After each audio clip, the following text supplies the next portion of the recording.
हमारे अंदर सच्चिदानंद है, एक तो ये गलत ज्ञान हो गया। हम ही सच्चिदानंद है, ये सही ज्ञान हुआ।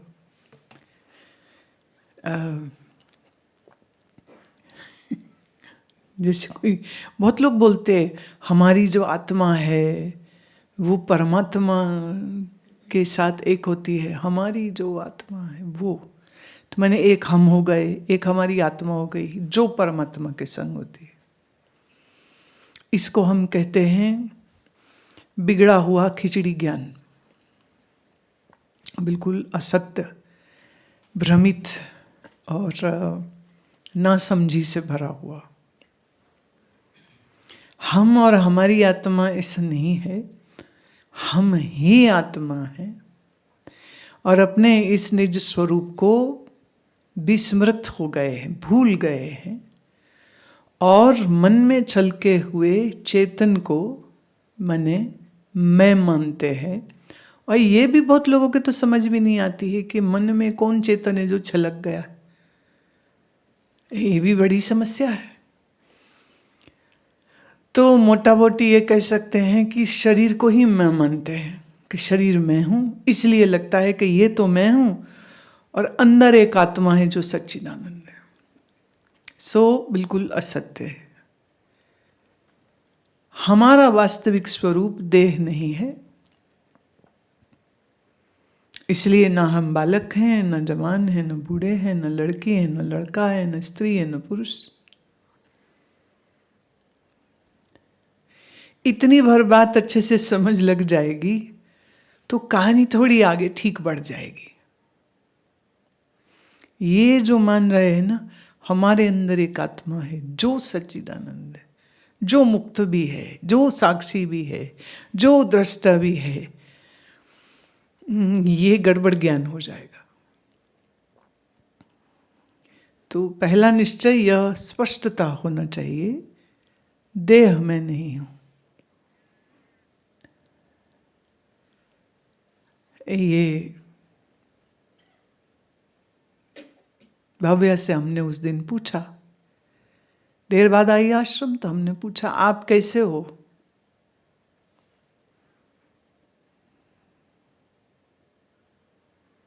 तो आमतौर पर लोगों को क्या जवाब होगा? चलो अभी पूछ लेते हैं, प्रोफेसर साहब आप कैसे हो?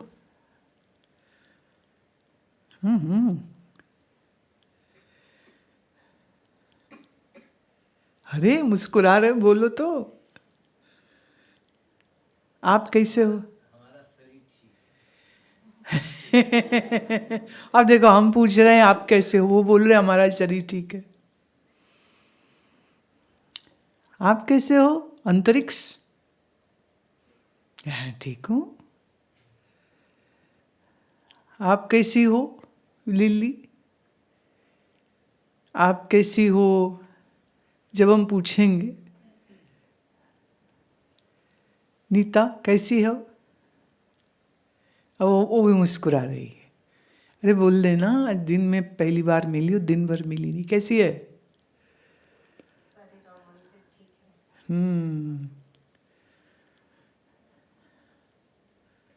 रोजी कैसी है? नहीं अच्छी। हमने कहा तुम बुरी हो? बुरे लोग तो यहाँ आते ही नहीं है, आ सकते भी नहीं है। तो मैं भव्या से पूछा आप कैसी हो, तो कहती है शरीर से स्वस्थ हूं, मन से शांत हूं और मैं तो सच्चिदानंद हूं।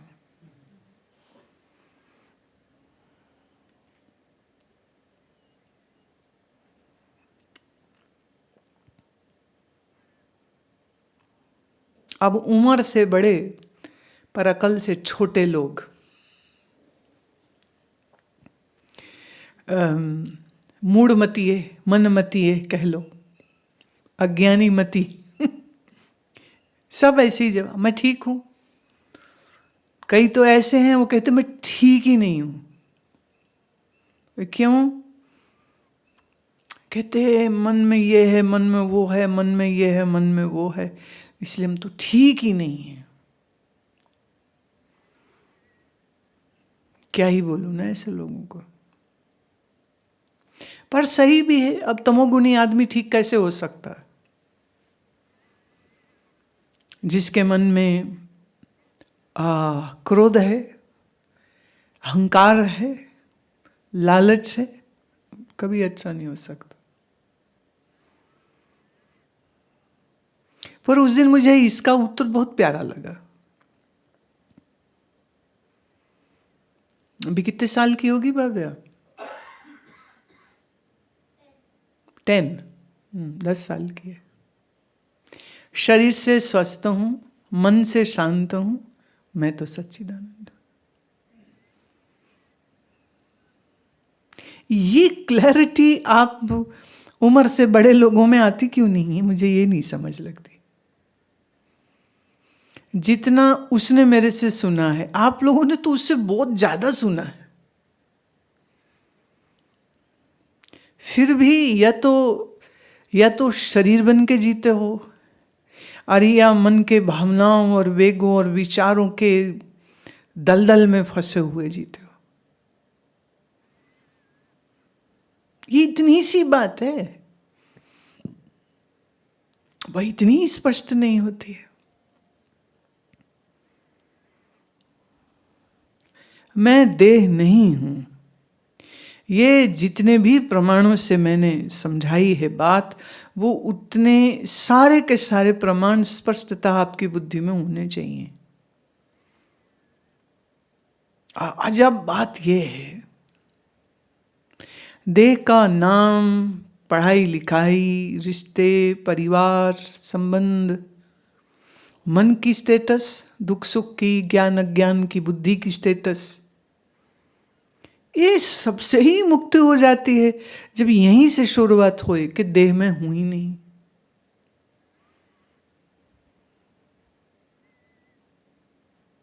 अच्छा, जब देह में नहीं हूं और देह पंच तत्व की, पंच तत्व है मायाधीन, माया है ईश्वराधीन, तो ये देह का, ये शरीर का, ये जीवन का क्या होगा?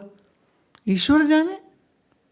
जिसकी प्रॉपर्टी है वो जाने, हम क्यों जाने? भाई माल अगर राधे श्याम का है तो सीताराम को फिक्र करने की जरूरत नहीं।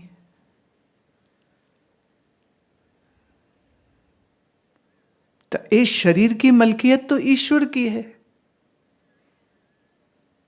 तो चिंता ईश्वर करे। वाणी में बहुत सुंदर आता है, नानक चिंता मत करो, चिंता तिस ही है, जल में जंत उपायन, तिना बिरोजी दे, ओथे हट न चलई, ना को किरस करे, सौदा मूल न होवई, ना को ले न दे। ये मैंने शब्द सुना था जब ये शरीर की आयु 13-14 की थी, तब का सुना याद है। बात बड़ी जबरदस्त है। वो कहते जिसने जल में जंतु उपजाए है, जल में जंत उपायन तिना बिरोजी दे, वो जीव जो समंदर में हैं उनको भी तो खाने पीने को मिल रहा है कि नहीं?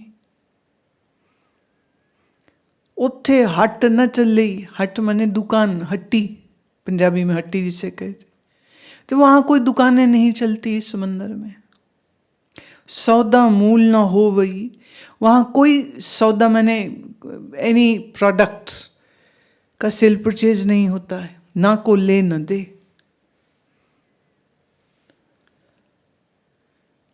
तो फिर जिसने उपजाया है, बोले चिंता वही कर रहा है ना वहां पर।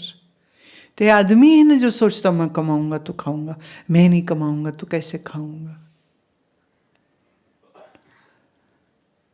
मैं कर रहा हूँ इसलिए हो रहा है।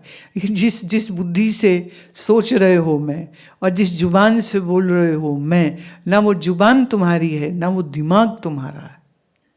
बस ये फालतू की मैं ही है जो गुब्बारा बना के फुला के बैठा रहता है।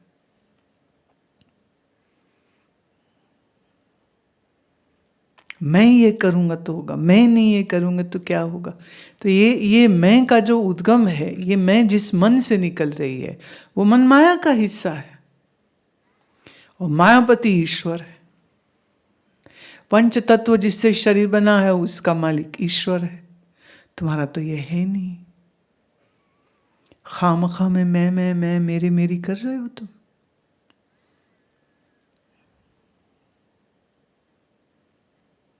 तो नानक चिंता मत करो।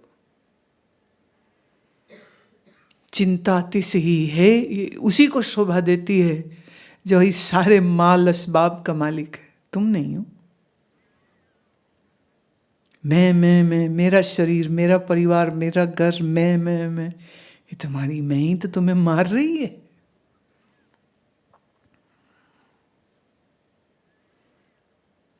शरीर मेरा नहीं। शरीर में प्राण कैसे चल रहे हैं, कैसे खून चल रहा है, कैसे खाया पिया खून बनता है। अब आप तो एक रोटी दाल चावल दही खाते हो, पर उसी खाए हुए से रस बनेगा, उसी से खून बनेगा, नाड़ी बनेगी, स्किन बनेगा, ऑर्गन का स्ट्रक्चर है जो भी वो बनेगा।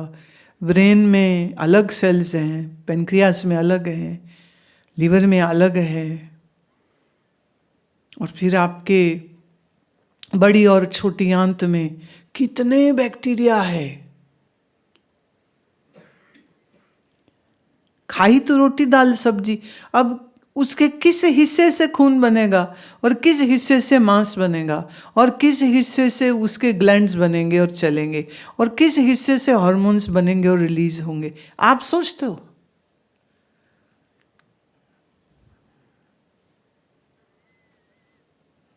ये अभी मैं एक पत्र पढ़ रही हूँ कि एक स्त्री लिखती हैं कि उसके बेटे को एड्रिनल ग्लैंड्स का कुछ इशू हो गया है, तो वो बेड रिडन है। 12 साल का बच्चा है, बेड रिडन हो गया है, उसके एड्रिनल ग्लैंड्स नहीं चल रहे हैं। अब एड्रिनल ग्लैंड नहीं चलेगा तो शरीर में कोई एक्टिविटी हो ही नहीं सकती।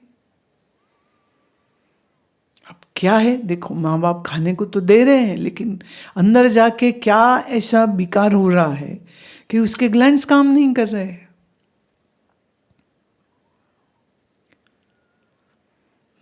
देखो ना आज, तो शरीर हमारा नहीं, मेरा भी नहीं, और जिसने बनाया है वो चला लेगा।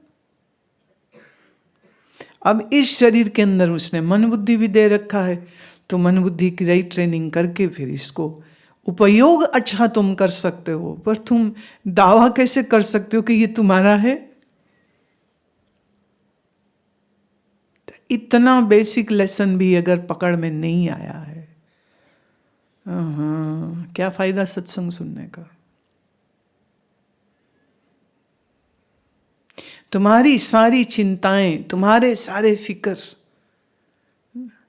तुम्हारी मैं से शुरू होते हैं। मैं और मेरा, मैं और मेरा। और जो मैं और जो मेरा मेरा कर रहे हो, एक श्वास भर आना बंद हो जाए, प्राण निकल गया, तो लो जी, न मैं बोलने वाला रहा न तो मेरा बोलने वाला रहा। जिस शरीर के साथ जी रहे हो, उस शरीर के अंदर क्या हो रहा है, कैसे हो रहा है, कुछ नहीं आप जानते।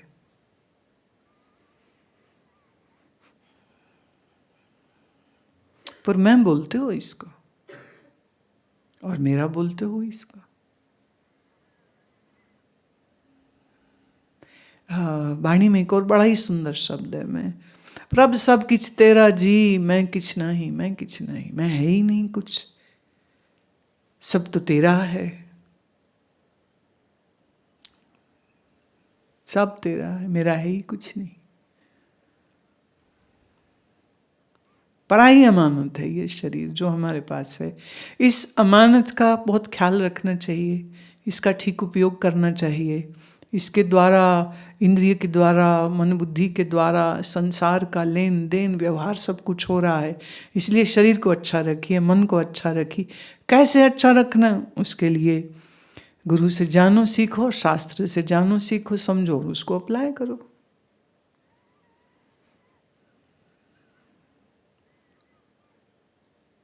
पर अगर देह से मैंपन ही नहीं निकाल पाए भैया, और क्या करोगे? स्टेप नंबर 1, पहले वो तो ठीक करो। हम लोग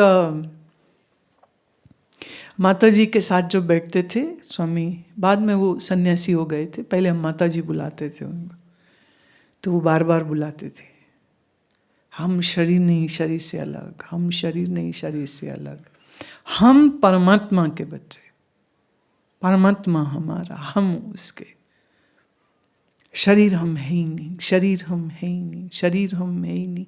यही चलता रहता था, अधिक समय यही चलता रहता। और वो इतना अभ्यास उन्होंने पकाया इस बात का, बोलते भी ऐसे ही थे, शरीर कैसा है, शरीर ठीक है, शरीर ने खा लिया, शरीर ने सो लिया, शरीर बीमार लगता है। अच्छा, कभी नहीं कहते थे कि तुम्हारा बुखार उतर गया, तुमने रोटी खा ली, तुमने नींद कर ली, कभी नहीं बोलते थे। उनका वार्तालाप ऐसे ही होता। अब चूंकि वो ऐसे बोलते थे तो हम लोग भी ऐसे ही बोलते थे। हाँ जी, शरीर ने भोजन कर लिया, हाँ जी शरीर ने विश्राम कर लिया, हाँ जी शरीर अब स्वस्थ है, हाँ जी शरीर स्कूल से वापस आ गया है, हाँ जी अब शरीर घर वापस जाएगा। वार्तालाप ऐसा होता था, कॉन्वर्जेशन ही ऐसे होती थी।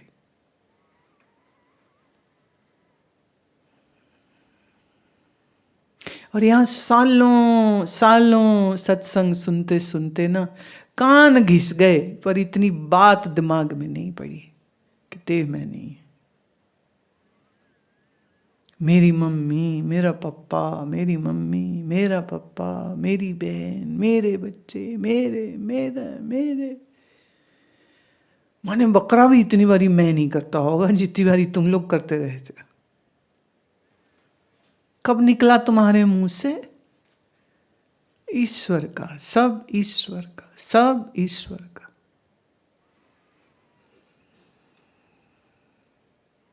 और याद रहे, तुम जितने मर्जी संसार से संबंध गहरे बना लो, जितनी मर्जी मैं मेरी आसक्ति कर लो, सच ये है ना तुम संसार के रहोगे ना संसार तुम्हारा कभी रहेगा। तो तुम्हारी आंखों के सामने सामने माँ बाप भाई बहन एक करके मर जाएंगे, या तुम्हारा शरीर मर जाएगा उनके सामने।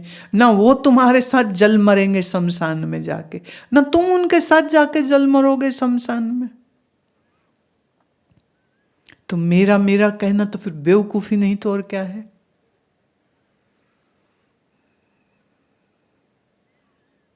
ये वेदांत की नींव है। देह में नहीं, देह मेरी नहीं।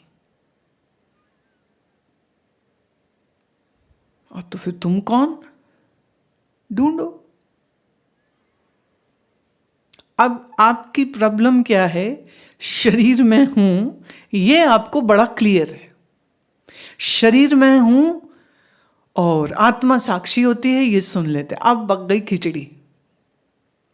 शरीर में हूं ये मानते हुए पर आत्मा सच्चिदानंद है, ये सुन लेते हो।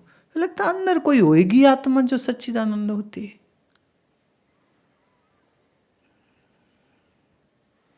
इसलिए वार्तालाप तुम्हारा यहीं से शुरू होता है। मेरा ये ठीक नहीं, मेरा वो ठीक नहीं, मेरी माँ ठीक नहीं, मेरा बाप ठीक नहीं, मेरा शरीर ठीक नहीं, मैं ठीक नहीं। मेरा शरीर तो कोई बोलता नहीं है, मैं ठीक नहीं हूँ, मुझे बुखार हो गया है, मेरे को नज़र नहीं आ रहा है, मुझे सुनाई नहीं दे रहा है, मुझे ये हो गया, मुझे ये हो गया। माँ क्या पागल हो तुम?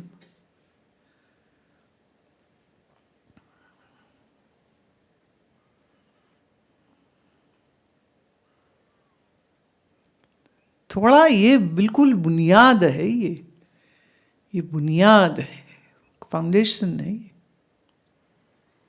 देह में नहीं, देह में नहीं। रटना ही पड़े तो रटो, तो समझ ही नहीं आ रही, बुद्धि मूड है, अगर समझ ही नहीं आ तो रट लो फिर। स्वामी राम तीर्थ को सन्यास होने के बाद, वो उत्तरकाशी में थे, तो उनकी पत्नी बच्चों को लेके उन्हें वहां मिलने गई। उसे पता लग गया जैसे तैसे। तो प्रोफेसर पूरन सिंह उनकी सेवा में थे, तो उन्होंने खबर करी कि ऐसे आपकी पत्नी बच्चों के सहित यहाँ आ रही है। तो राम कहते, किसकी पत्नी? कौन? बोले आपकी पत्नी। बोले मैं तो स्वामी राम तीर्थ हूं। प्रोफेसर पूरन सिंह ने कहा, नहीं, जब आप प्रोफेसर थे लाहौर में, जब आप पढ़ाते थे, तब आपकी शादी हुई थी, तब आपके जो 2 बच्चे थे, वो पत्नी 2 बच्चों के साथ आपको मिलने आ रही। तो कहते हो उसको कहो यहां तीर्थराम नहीं है कोई, यहां सिर्फ स्वामी राम तीर्थ है। सन्यास से पहले उनका नाम तीर्थराम था। यहां कोई तीर्थराम नहीं है, यहां सिर्फ स्वामी राम तीर्थ है। और वो पहुंच गई बच्चों को लेके। कहते 2-4 दिन वहीं बैठी रही, स्वामी जी मिले नहीं। क्योंकि जिस तीर्थराम की वो पत्नी थी, वो तीर्थराम अब है नहीं। अब वो तो मर गया। क्योंकि वैदिक सन्यास जब होता है तो अंतिम क्रिया कर्म तर्पण वो खुद अपने हाथ से करता है। तर्पण मतलब अपना अंतिम क्रिया कर्म अपने हाथ से करना। तो जो मरे हुए व्यक्ति के लिए उसका परिवार हवन करता है, वो हवन सन्यासी खुद करता है अपने लिए, सन्यास लेने से पहले, कि समाज संसार परिवार के लिए मर गया। तो हवन तर्पण यज्ञ करके जिस तीर्थराम को मार दिया है, अब उस मरे हुए तीर्थराम की पत्नी कोई कैसे हो सकती? तो उन्होंने कहा, वह जो महिला बाहर आके बैठी हुई हैं, उनको कहो लौट जाएं जहां से वो आई हैं, यहां उनका पति नहीं है। अब आप कहोगे, अरे तो पत्नी तो थी, मिल लेते, जब सारी दुनिया को मिल सकते तो उसको क्यों नहीं मिल सकते? लेकिन स्वामी राम तीर्थ के दृष्टिकोण से देखो, बोले मैं तो अब सन्यास मदे गुरु, नया नाम, नया भेष, और पुराना तो सब खत्म, जला दिया, हवन कुंड में जला दिया सब। आज से मैं ये है ही नहीं ना। जब मैं ही नहीं रहा तो परिवार मेरा कहाँ से रहा? जब मैं ही नहीं रहा तो जायदाद और पैसा और ये सब चीज़ें मेरी कैसे हुई? सब तो फूंक दिया। और गंगा जी के जल में पुराना कपड़ा, पुराना नाम, पुराना सब कुछ ये बहा दिया कि ख़त्म, फिनिश। गुरु नया वस्त्र देता है, गुरु नया नाम देता है, पूर्व से कोई लेना देना नहीं है। स्वामी राम तीर्थ, प्रोफेसर तीर्थराम नहीं है। तो ये फाउंडेशन है। देह में हूं नहीं, देह का परिचय मेरा नहीं, देह में नहीं, मन भी मैं नहीं। तो मन की जो भी स्थिति हो, चंचल, शांत, दुखी, सुखी, वो भी मैं नहीं। आप पूछ रहा है कोई कि आप कैसे हो, तो उत्तर देना पड़ेगा। सो बड़ा सटीक उत्तर, शरीर स्वस्थ है, मन शांत है, मैं सच्चिदानंद हूं।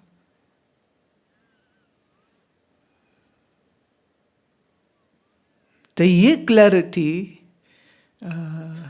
लाने में वर्षों नहीं लगते। ये क्लैरिटी आ जाए तो बस आ जाए। वो 10 साल के बच्चे को भी आ सकती है, नहीं आए तो 60-70 के भी हो जाए तो सुन सुन के भी, तो भी खोपड़ी में वही शरीर मैं हूँ वही भरा रहता है, शरीर मेरा वही भरा रहता है, वही री री री करते रहते, वही रोते रहते। दुनिया, रिश्तेदार, नाम, सम्मान, प्रतिष्ठा, इज्जत, इंद्रियों को भोग नहीं मिला, मन को सुख नहीं मिला, मन को सम्मान नहीं मिला, मुझे किसी ने पूछा नहीं, मुझे किसी ने बताया नहीं, मुझे ये नहीं, ये जिस मैं को रो रहा है, तो अभी तो वो वेदांत की पहली सीढ़ी ही नहीं चढ़ा।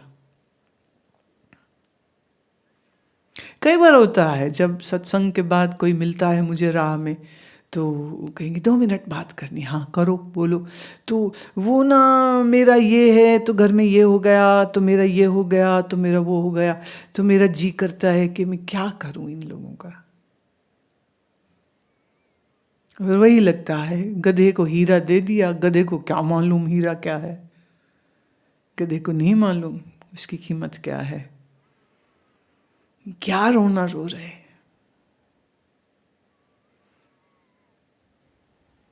वैराग्य शतक में भर्तृहरि जी महाराज कहते हैं कि ये तुम्हारा शरीर विष्टा के समान अशुद्ध और त्याज्य है, इसके साथ स्वप्न में भी आसक्ति मत करना। वैराग्य शतक माने 100 श्लोक वैराग्य के, भर्तृहरि जी के। देह में, तुम्हारी आंत में, बड़ी आंत में, क्योंकि पूरा बावल मूवमेंट होता नहीं है, तो किसी भी समय पर भी 2 से 5 किलो के बीच में मल फंसा रहता है, क्योंकि उतना फाइबर नहीं खाते, उतना आसन नहीं करते, उतना शरीर हिलाते नहीं हैं, और प्रोसेस्ड अगर लोग खाते हैं तो उनको हमेशा वो मल अंदर फंसा रहता है। उसी मल वाली देह को मैं कहते हो। जो मल शौचालय में जा करके शरीर से बाहर निकलते ही तुम्हें लगता है बदबू और गंदगी, वही बदबू और गंदगी तेरी देह में भरी है। तो जब देह को मैं बोलते हो तो उस विष्टा, उस मूत्र, उस रक्त को मैं, मेरा तुम कह रहे हो। कौन अक्लमंद कहेगा तुम्हें? तो देह और मन के साथ जो आसक्ति जुड़ी हुई है, उस कारण से मैं आत्मस्वरूप सच्चिदानंद हूं, यह निश्चय बनता ही कहाँ है? सुन लेते हो, बनता कहाँ है? अब देखो, जब भी सन्यास दिया जाता है तो सन्यास के बाद नाम कैसे होते हैं? नाम स्वामी, सबसे पहले स्वामी क्यों? स्वामी इसलिए कि हम अपने आप को जिसने जाना, सो एम आई, मैं वही हूं, वही तत्वमसि मैं हूं। तो शुरुआत यहां से हुई, फिर आया तत्वानंद, महेशानंद, जो भी नाम हो, तो नाम ईश्वरीय होगा पर पीछे आनंद होगा, ताकि देह के परिचय से भी जब कोई संबोधन करेगा तो वो स्वामी बोलेगा। स्वामी का यहाँ अर्थ मालिक नहीं है, स्वामी का अर्थ ये है स्व में स्थित, अपने आप में स्थित, आत्म रूप से स्थित, अपने आप को सच्चिदानंद घन जानना। और फिर जो भी पुराना नाम वाम था वो तो आग में जला दिया, गुरु नया नाम देता है फिर। और वो नाम भी कैसा है? वो भी वेदांतिक है, अपने स्वरूप का ही उद्बोधन है। कौन हूँ? अब देह को मैं मेरा छोड़े बगैर मैं सच्चिदानंद लगेगा ही नहीं। तो इसीलिए फिर दुनिया का राग रंग, मजे, खुशी, खाना पीना, बातें, गप्पें बहुत अच्छी लगेंगी, इसलिए मन फंसा रहता है। क्योंकि देह से मैं मेरापन गया नहीं ना, देह से मैं मेरापन गया नहीं, इसलिए मैं सच्चिदानंद हूं सुन के भी वही माया के पीछे मन लगा रहता है, वही मैं मेरी करता रहता है, वही देह को मैं मानता रहता है, इसलिए दुखी रहता है। सत्संगी हो और ज्ञान श्रवण करता हो और दुखी हो, ये कॉम्बिनेशन लगता नहीं है। मैं कई बार कहती हूँ, जैसे कई बार कुछ आर्मी पर्सन मिलने आते हैं ना जब, तो उनका ढील डॉल ऐसा होता है ना, देख के पता चलता है कि आर्मी से आया, ट्रेनिंग है उनका। अब मान लो ऐसे ही कोई आश्रम में रहता हो, सत्संग श्रवण करता हो, वेदांत सत्संग श्रवण करता हो, तो उसका चेहरा कैसा होना चाहिए? सड़ा कुड़ा, जला, चिंता से भरा हुआ, आंखें धसी हुई, पंजाबी में जैसे कहते हैं ना, शकल ना स्वाद। ये एक अज्ञानी का चेहरा जिसपे चिंता, फिक्र, मैं मेरी, स्यापे, दुख, शोक, ईर्ष्या, द्वेष, ना उसके पास मेरे से ज्यादा पैसा कैसे, उसके पास मेरे से ज्यादा नाम कैसे, उसकी इतनी मशहूरी कैसे, वो इतना अच्छा कैसे। दूसरों को देख देख के जो जलता रहता है उनके चेहरे पर, न प्रसन्नता न खुशी।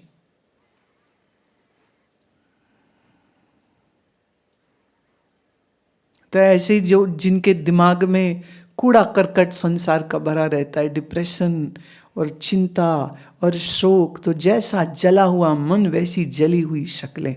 और मन में क्या है वो कुछ और है, जुबान पे क्या है वो कुछ और है। अब ये जो दुविधा बनती है ना, तो वही दुविधा और वही कंफ्यूजन, वही बेईमानी फिर शक्ल पे भी झलकती है।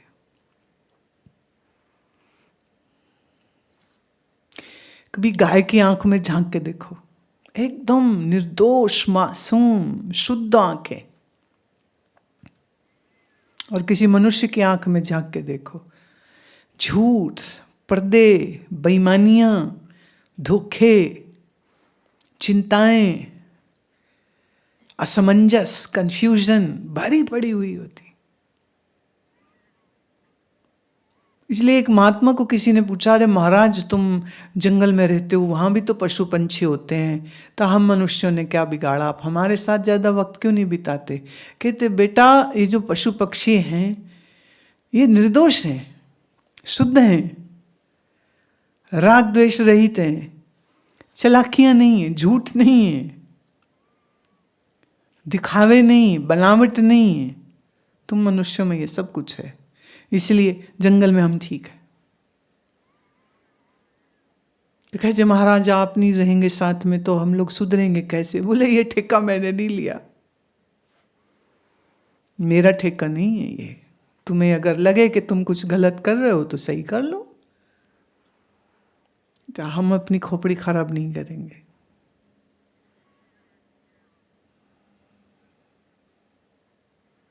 क्योंकि अपने मन बुद्धि के विकारों को देखना, जानना, समझना उतना ही मुश्किल है जितना अपनी ही आंखों से अपने ही चेहरे को देखना। दिखता है क्या?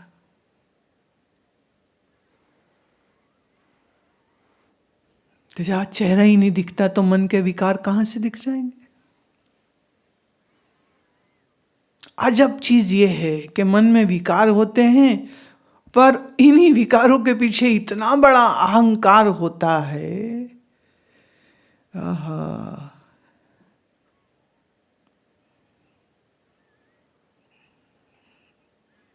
तो कबीर साहब अपने ही शिष्यों या उनके आसपास जो साधु संत थे, तो जब वो किसी को ऐसे विकारी देखते थे या क्रोधी देखते थे या लोभी देखते थे, अहंकारी देखते थे, तो उनके फिर मुख से निकलते थे ना दोहे, लानतों वाले दोहे, लानतें मारते थे फिर वो। क्या जबरदस्त है उन सारे पद। मन ना रंगावे जोगी कपड़ा रंगावे,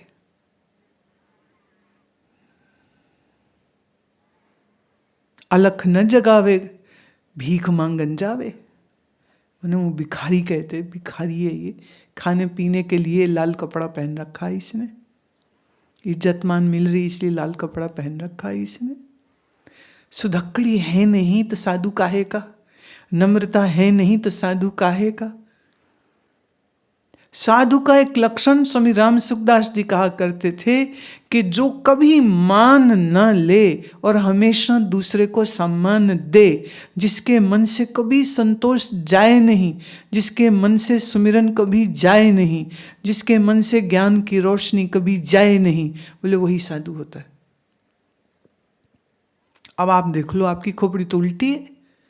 आपकी कोई इज्जत करे आपको वो अच्छा लगता है, आपको कोई महान कहे आपको ये अच्छा लगता है, कोई ना कहे खुद ही कह लेते हो। फिर तो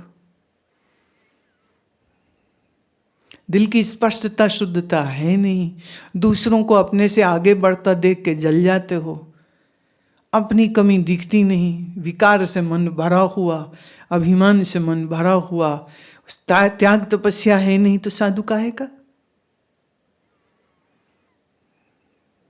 साधु तो मतलब त्याग तपस्या है। वो जिनके त्याग नहीं, तपस्या नहीं, हाँ समीरण नहीं, बस ये देखता है इसके पास क्या है, इसके पास क्या है, इसके पास क्या है, मेरे पास भी ये होना चाहिए।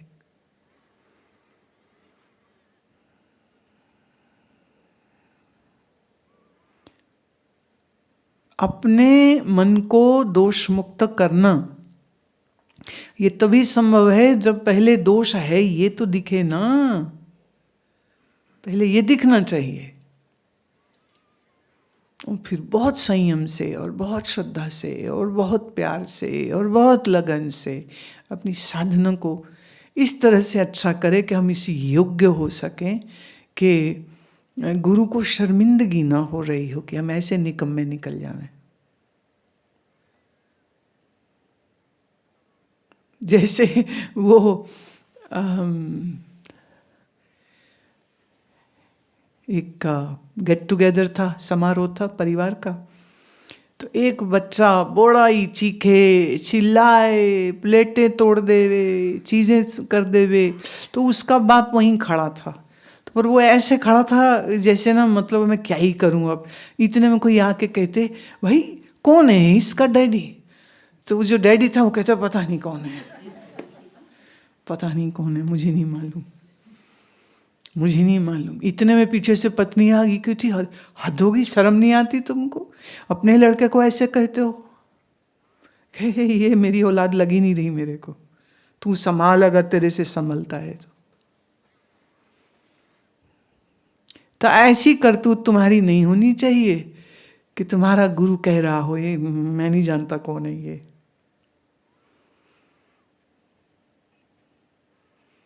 एक बार एक महाराज जी कह रहे थे कि सन्यास जब दे दो ना तो लोग साथ नहीं छोड़ जाते हैं, ऐसे ऐसे बिगड़ते हैं, ऐसा ये ऐसा वो ऐसा वो ऐसा, बड़ी लंबी सूची वो कह रहे थे कि बड़ा परेशान करते हैं ये लोग। तो मैंने कहा महाराज तो आपने सन्यास दिया, आप सन्यास वापस ले लो। कहते हैं ऐसे थोड़ी होता है। मैं क्यों? कह रहे शास्त्र में तो ऐसा कुछ है नहीं। मैं क्या, अब जब शास्त्र ये लिखे गए होंगे तो अब उन्हें ये मालूम नहीं होगा ना कि कलयुग में लोग सन्यासी वस्त्र लेकर के भी बुरे और अहंकारी और क्रोधी और गुरु के नाम पे धब्बा बन जाएंगे। अगर उन्हें मालूम होता तो शायद वो लिख देते। मैंने कहा अब आप तो स्वयं ज्ञानी हैं, इसलिए आपके पास इतनी सामर्थ्य होनी चाहिए, अगर दे सकते हो तो ले लो, वापस लो। कहते हंसने लगे, बोले ऐसे थोड़ी होता है। मैं क्या, हमारे पे पड़ी हम तो ले लेंगे। इसलिए जिन जिन को भी हमने लाल कपड़ा दिया ये उसी समय हमने कह दिया था अगर करतूत सही नहीं रही हम वापस लेंगे। हमारे यहाँ वन वे ट्रैफिक नहीं है, हमारे यहाँ तो बीच में भी निकालूंगी मैं। क्यों? क्योंकि जिस लक्ष्य के लिए साधुता का संकल्प लिया है वो साधुता कैसे भूल सकते हो आप?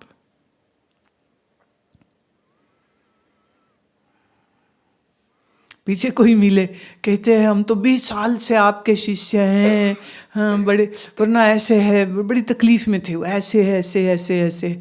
मैंने कहा पहली बात तो हमें सुनने से तुम हमारे शिष्य नहीं हो गए, करेक्शन करो। So how are you? The answer correct was, which she gave to me, body is healthy, mind is quiet, and I am Satchitanand. Wonderful. If this is the kind of understanding, then there is no chance that a person will get lost in the world and the worldly matters.